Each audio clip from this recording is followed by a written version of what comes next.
I knew something was wrong the second the lawyer's envelope arrived, stamped with my estranged father's name. His elegant script on the return address pulled me back to a childhood of unanswered letters and slammed doors. My hands trembled as I tore it open in the dim light of my cramped apartment, the air thick with the musty scent of unpaid bills and instant ramen. Richard Hale, the father who'd abandoned me at 5 for a fresh start with his new family, had tracked me down through a private investigator. Terminally ill, lungs ravaged by decades of regret-fueled cigars. Inside, a notarized will leaving me everything.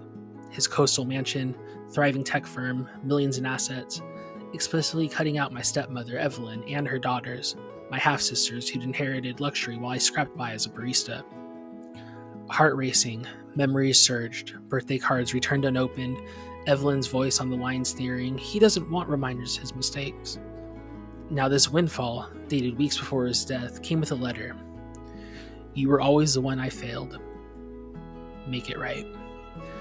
The city noise outside faded to a hum, my world tilting as I realized this wasn't just inheritance. It was vindication. Evelyn had lied from the start, weaving tales I had been trouble, a burden Dad couldn't afford after the divorce. She never let him see me, intercepting calls, forging documents to paint me as estranged by choice. Digging through the lawyer's files, I uncovered emails, her manipulation, blocking visits, even doctoring his will drafts to favor her girls.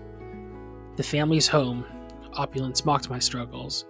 Student loans, evictions, while they jetted to Europe. Rage boiled, but so did resolve. Dad's final act exposed her, his notary swearing she'd try to contest it too late. The reading was a battlefield. Evelyn's crocodile field, tears in the mahogany-paneled office, her daughter's glares sharp as shattered glass. This is fraud, she spat, but the evidence, audio recordings of her lies, sealed her defeat. Turns out, cutting her off was the truest inheritance. I sold the firm for a fortune, paid off debts, funded scholarships in Dad's names, and built a life of purpose, a foundation for abandoned kids. Evelyn's frantic calls begged for scraps.